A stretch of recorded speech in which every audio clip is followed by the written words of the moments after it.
하나님의 말씀에 은혜 받겠습니다. 사모합니다 하는 마음으로 아멘 합시다. 할렐루야.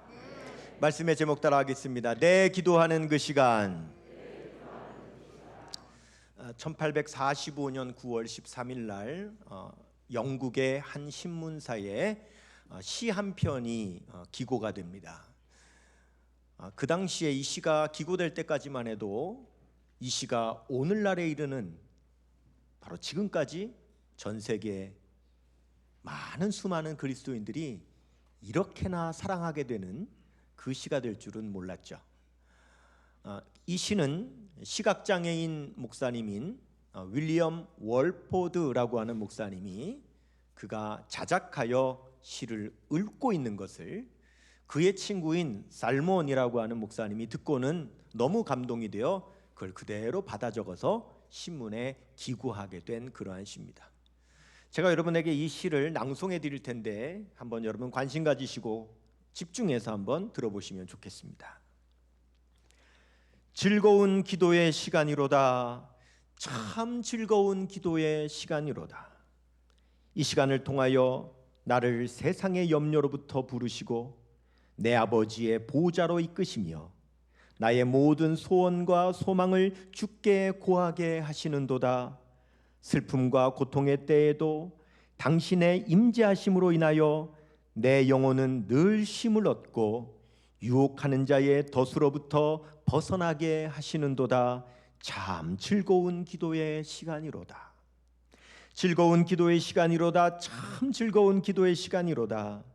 당신의 임재에 대한 강한 열망으로 근심이 가득한 사람들 가운데서도 나는 기쁨을 느끼며 나는 행복을 누리는도다.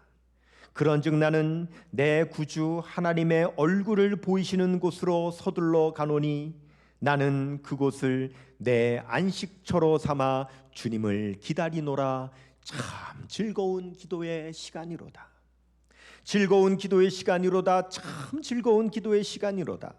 당신의 날개가 내 모든 간청을 품으시고 그의 진실하심과 성실하심이 그를 고대하는 영혼들을 축복하시려고 그분께로 이끄시는도다. 그가 나로 하여금 그의 얼굴을 찾게 하시며 그의 말씀을 믿게 하시고 그의 은혜를 신뢰하게 하시기에 나는 내 모든 염려를 그에게 맡기고 당신을 기다리리라. 참 즐거운 기도의 시간이로다. 즐거운 기도의 시간이로다. 참 즐거운 기도의 시간이로다. 우리 주님은 거기에 기쁨이 있음을 아셨네. 종종 군중이 모여들 때면 그들을 빠져나와 기도의 자리를 찾으시고 세상의 소란이 잠잠해지는 동안 밤새도록 산에서나 들에서나 기도하시네. 그가 가신 길, 그가 나누어 주신 기쁨, 우리는 진정 당신을 필요로 하나이다. 참 즐거운 기도의 시간이로다. 제가 이 시를 이렇게 묵상하는데 막 느껴져요. 이 월포드 목사님이 그가 기도하는 시간이 얼마나 즐거운지, 하나님의 충만한 임재 가운데서 막 영적 황홀경을 느끼는 막 그런 모습이 느껴질 정도로 너무너무 아름다운 시예요. 이 시는 우리 모두 잘 알고 있는 364장 내 기도하는 그 시간 그때가 가장 즐겁다. 이 가사의 원문이에요.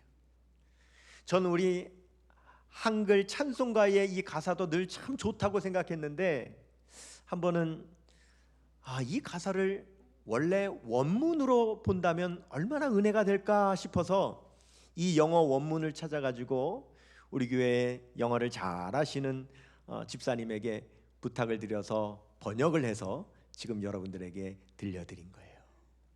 참 기도하는 그 시간이 너무 즐겁다는 거죠. 오늘 우리가 함께 읽은 사도행전 3장에 보면 기도하는 시간이 너무 즐거워서 시간 기도하려고 성전에 찾아가는 두 사람이 나옵니다. 바로 베드로와 요한이죠. 사도행전 3장 1절에 제9시 기도 시간에 베드로와 요한이 성전에 들어갈새 이렇게 시작이 돼요. 여러분, 이 문장 안에는 여러 가지 의미가 있죠. 베드로와 요한은 늘 시간을 정해놓고 기도했다는 거예요. 그리고 하나님의 성전에 늘 장소를 정해놓고 그 정한 장소에 가서 기도했다는 거예요. 제 구시는요, 우리나라 시간으로 환산을 하려면 6시간을 더하면 되죠. 오후 3시입니다. 오후 3시는 사람이 가장 왕성하게 바쁘게 활동하는 시간이에요. 그러나 아무리 바빠도 정해진 기도 시간만큼은 내 바쁜 모든 일들을 중단하고 성전에 나아가서 늘 기도했다라고 하는 것을 알 수가 있는 거예요. 그런데 이 기도는 베드로와 요한만 한 기도는 아니었어요. 그 당시에 유대인들은 하루에 3차례 항상 성전에 나아가서 기도했어요. 여러분 쉽게 기억할 수 있어요. 369 이렇게 여러분들이 기억하시면 돼요. 3시, 6시, 9시. 우리나라 시간으로는 오전 9시, 낮 12시, 오후 3시. 이렇게 3번씩 항상 성전에 가서 기도하는 거예요. 이 성전에 가서 기도하는 이 전통은 솔로몬에 의해서 시작이 된 거예요. 솔로몬 성전을 완공한 직후에 열왕기상 8장에 보면 하나님 앞에 성전에 대한 서원 기도를 해요. 뭐라고 기도하냐면, 하나님, 주의 백성이 이 성전에 나와서 기도하면 하나님 들으시고 응답하여 주시옵소서. 그렇게 기도를 해요. 그리고 심지어는요, 만일 이 백성이 범죄하여서 전쟁에 패하여 포로로 끌려가는 일이 있다면 그곳에서 성전을 향하여 기도하면 하나님께서 들으시고 불쌍히 여겨 주시옵소서. 그렇게 서원 기도를 했어요. 그래서 다니엘은 페르시아의 포로로 끌려가 있으면서도 매일 하루에 3번 예루살렘으로 향한 창문을 열고 늘 기도했다. 그렇게 기록되어 있는 거예요. 예전에 제가 한 번은 목회할 때에 한 권사님이 계시는데, 이 권사님은 새벽 기도 시간에 개인 기도가 시간이 되면은 신비해요. 이분 목소리가 평상시 목소리보다 3옥타브 이상이 올라가요. 정말 어떻게 저런 소리를 냈을까 싶은 그런 고음으로 방언 찬양을 시작해요. 그렇게 1시간, 막 2시간을 찬양하며 기도를 하는 거예요. 그런데 이분은 평상시 그런 목소리를 낼 수 있느냐? 아니요, 못 내는 분이에요. 이분이 노래를 부를 때 그런 고음을 낼 수 있느냐? 못 내는 분이에요. 그런데 기도만 시작되면 이분은 그런 고음으로 방언 찬양을 막 불러요. 목이 뭐 성대가 상하지도 않아요. 그런데 한 번은 아마 좀 중이염에 걸린 그 성도님이 새벽 기도를 나왔다가 그 소리를 들으니까 귀가 너무 아팠던 모양이에요. 그래서 그 권사님께 부탁을 했어요. 내가 귀가 너무 아프니까 좀 중단해 달라고. 이 권사님이 저를 찾아왔어요. 울면서 하는 말이, 목사님, 저는요 그렇게 하나님 앞에 마음을 쏟고 부르짖어 찬양하고 기도하지 않으면 저는 숨을 쉴 수가 없어요. 새벽에 그렇게 하나님 앞에 쏟아야 하루에 숨을 쉬며 살 수가 있어요. 어떻게 하면 좋아요? 하면서 저한테 막 우는 거예요. 이분은 기도는 그렇게 하시는데 이분 성품이 너무 좋아요. 평상시에는 얼마나 과묵한지 몰라요. 말씀도 없어요. 그냥 몸들여서 몸된 재단에 얼마나 충성하시는지 몰라요. 제가 그분과 목회하면서 그분은 정말 저에게는 천사 같은 그런 동역자였어요. 참 여러분 신기합니다. 여러분 그런 기도를 어디서 할 수 있겠어요? 여러분 가정에서 그렇게 기도할 수 있을 것 같아요? 안 됩니다. 안 돼요. 해보세요. 가족들도 있어서 안 되고요. 안 됩니다. 길에서요 바로 신고 들어오죠. 아무도 없는 바닷가에서 안 돼요. 저도 해봤어요. 아무도 없으니 바닷가에서 마음껏 부르짖어 기도할 수 있을까? 여러분 해보면은요 1, 2분 넘기기가 쉽지 않아요. 바닷가에서 그렇게 부르짖어 쏟아놓기가 쉽지 않아요. 그런데 어디서는 되느냐? 성전에서는 되는 거예요. 신기한 겁니다. 왜냐? 하나님께서는요 이 성전에서 우리가 마음을 다 다 썼고 하나님 앞에 기도할 수 있는 그 영적인 황홀경을 경험할 수 있는 그 기도를 드릴 수 있는 성령의 기도에 기름을 부어 놓으셨어요.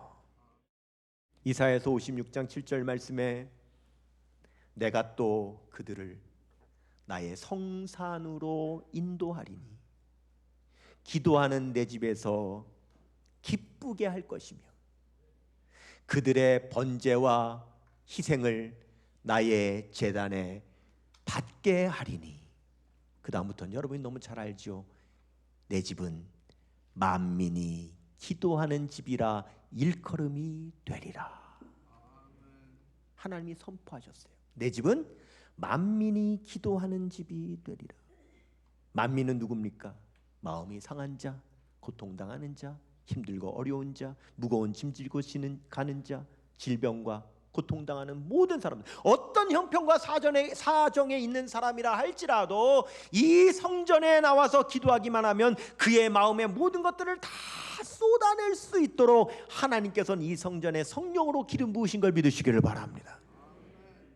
그렇기 때문에 베드로와 요한도 하루에 3번 정해진 기도 시간에 성전에 나아가서 기도한 거예요. 여러분, 기도 시간이 즐겁지 않았다면 그렇게 할 수 있을까요? 너무나도 기도하는 시간이 즐겁기 때문에, 성전에서 기도의 그 기름 부으심의 놀라운 영적인 황홀경을 체험하기 때문에, 하나님의 놀라운 임재를 경험하기 때문에 그렇게 성전으로 나아가 기도하는 거예요. 여러분, 초대교회는 기도하는 교회였어요. 초대교회는 엄청난 부흥이 일어난 교회였어요. 그런데 초대교회 부흥의 비결인 프로그램이 뭡니까? 여러분, 프로그램이라고 하는 말의 뜻이 뭐예요? 프로그램이라는 말은 정해진 계획과 일정한 순서라는 뜻이에요. 뭐라고요? 정해진 계획과 일정한 순서. 이게 프로그램의 뜻이에요. 여러분, 초대교회에 정해진 계획이 뭐가 있어요? 초대교회에 일정한 순서가 뭐가 있어요? 오직 기도밖에 없는 거예요. 초대교회는 오직 기도하는 교회였어요. 사도행전 1장 14절 말씀에 여인들과 예수의 어머니 마리아와 예수의 아우들과 더불어 마음을 합하여 오로지 기도하기를 힘쓰더라. 사도행전 2장 42절에 그들이 사도의 가르침을 받아 서로 떡을 떼고 교제하며 오로지 기도하기를 힘쓰니라. 같은 말이 반복되고 있어요. 오로지 기도하기를 힘쓰니라. 여러분, 초대교회의 프로그램은 기도가 프로그램이었어요. 초대교회가 부흥된 비결은 기도가 비결이었어요. 그래서 사도행전 2장 47절에 하나님을 찬미하며 온 백성에게 칭송을 받으니 주께서 구원받는 사람을 날마다 더하게 하시니라. 여기에 주어가 주께서예요. 사도들이, 제자들이, 성도들이 구원받는 사람을 날마다 더하게 하시더라가 아니라 주께서 구원받는 사람을 날마다 더하게 하시더라. 누가 일으키신 부흥이에요? 주님께서 일으키신 부흥이에요. 성도들의 기도 소리를 듣고. 여러분, 우리의 기도는요, 하나님이 일하시게 하는 비결인 걸 믿으시기를 바랍니다. 하나님은 우리의 기도에 응답하시기 위해서 하나님이 일어서시는 겁니다. 하나님은 우리의 부르짖음에 응답하시기 위해서 하나님은 일하시는 거예요.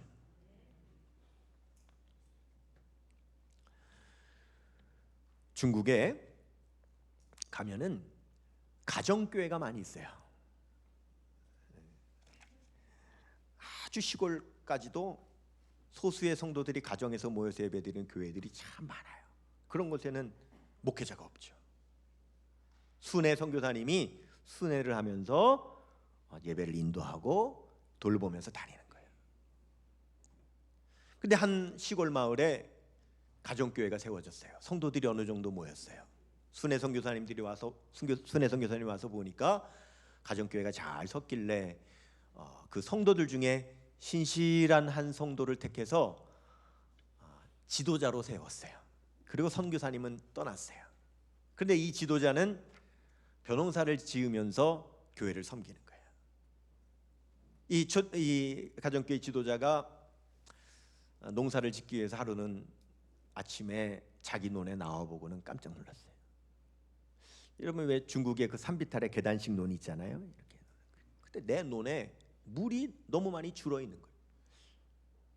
이렇게 줄 수 없는데 너무 많이 주는 거예요. 왜 이러지? 어디 논둑이 터졌나 싶어서 자기 논둑을 돌아보다가 깜짝 놀란 거예요. 논둑이 터졌어요. 터지긴 터졌는데 보니까 저절로 터진 게 아니에요. 누가 일부러 뚝을 터뜨린 거예요. 손댄 흔적이 있어요. 바로 아랫논, 이웃에 사는 아랫사람이 자기 논에 물을 대려고 이 사람의 논둑을 튼 거예요. 너무 괘씸하잖아요. 어떻게 이럴 수가 있나. 말도 안 하고 자기 물 훔쳐가는 거잖아요. 그래서 다시 논둑을 막았어요. 논둑을 막고 돌아오는데 마음이 불편해요. 이상하게 마음이 불편해요. 그래서 그냥 그 자리에 멈춰서서 기도했어요. 하나님, 제가 잘못한 일을 하지 않지 않았습니까? 그런데 왜 지금 제 마음이 이렇게 불편할까요? 기도했더니 성령의 음성이 들리는 거죠. 그래, 네가 잘못한 일은 하지 않았다. 그렇다고 선한 일을 한 것도 아니지 않냐. 그 음성의 깨달음을 받고는 가던 길을 되돌아가서 다시 논둑을 텄어요. 그래, 물 주자. 뭐 내가 만든 물도 아니고 하나님께서 내려주신 물인데 내 논이 그 이웃의 논보다 위에 있다 뿐이지 내 것이 아니지 않나. 그래, 주자. 그리고 물을 흘려보내줬는데 그런데도 이상하게 마음에 그렇게 기쁨이 없어요. 기쁘지가 않아요.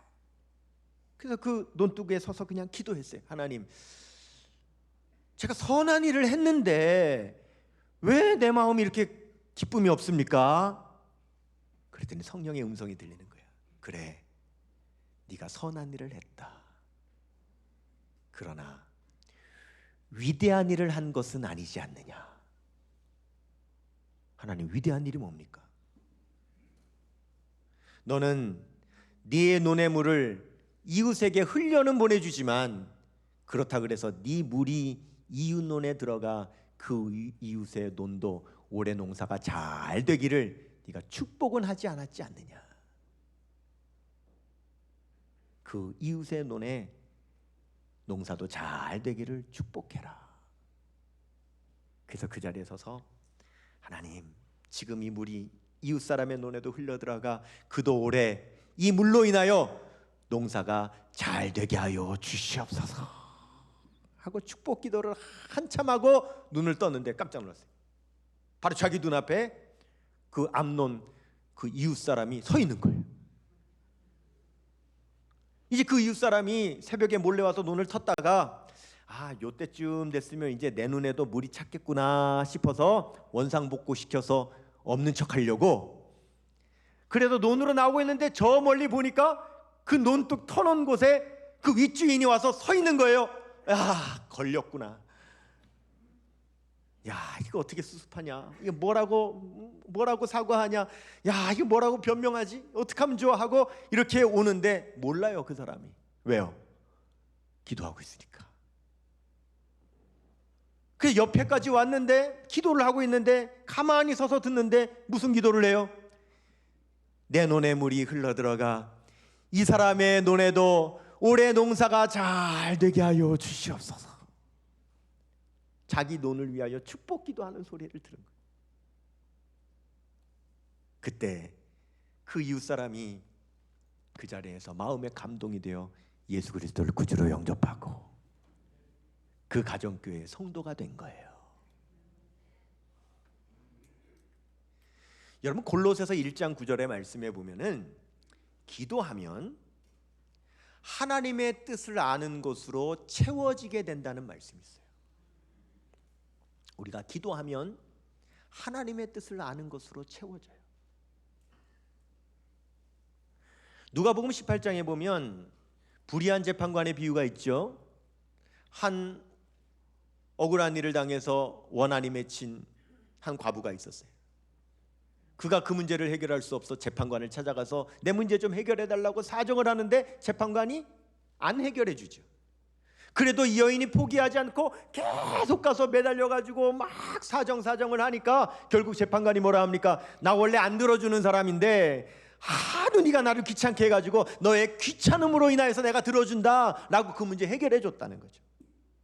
그리고 예수님 말씀하시기를 하물며 너희를 사랑하는 하나님 아버지께서 부르짖는 자의 원한을 풀어주시지 않겠느냐 라고 말씀을 하세요. 그런데 여러분, 이 비유를 드시기 위하여 예수님께서 먼저 하신 말씀, 누가복음 18장 1절이 뭡니까? 항상 기도하고 낙심하지 않기 위하여 비유로 말씀하시되, 이렇게 시작하죠.